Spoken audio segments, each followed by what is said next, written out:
வர நேத்து காத்தால வந்து உடம்புறீங்க இன்னைக்கு காலையில தாங்க கிளம்புறாங்கோ. எங்க அத்தையும் மாமனும் எதுக்கு வந்திருக்கிறாங்கன்னா, அவங்க புள்ளைக்கு ஏதோ கல்யாணம் வச்சுக்கிறாங்களாமா. அதுக்கு செய்ய வேண்டிய சீரை எங்க அப்பா மறக்காம செய்யணுமாமா. அது சொல்றதுக்கு வந்திருக்கிறாங்க. அதுக்கப்புறம் இப்போ ரொம்ப சொந்தம்னா நம்மளாம் துணிமணி எடுத்து கொடுத்து வாங்க அப்படின்னு கூப்பிடுவோம். இவங்க ஒரு பிட்டு துணி கூட எடுத்து கொடுக்கலீங்கோ. வந்து முறைய மட்டும் செய்யுங்களாமா. அவங்க ஏதோ நிறைய பவுன் போட்டு கட்டி கொடுக்குறாங்களாட்டு.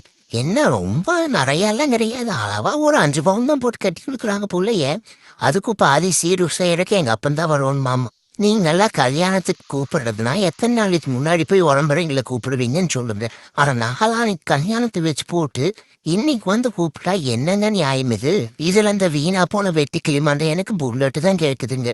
இதையெல்லாம் பார்த்து போட்டு நம்ம சும்மா இருப்பாங்களா? பொண்ணு மாப்பிள்ளை ஜாதகத்தை வாங்கிட்டு போயிட்டு ஜோசியக்காரங்கிட்ட குடுத்தா, அவன் என்னன்றான், அண்ணன் தங்கச்சி முறைன்றான். இவனுங்க ஜாதகத்தையே பார்க்காம ஜாலி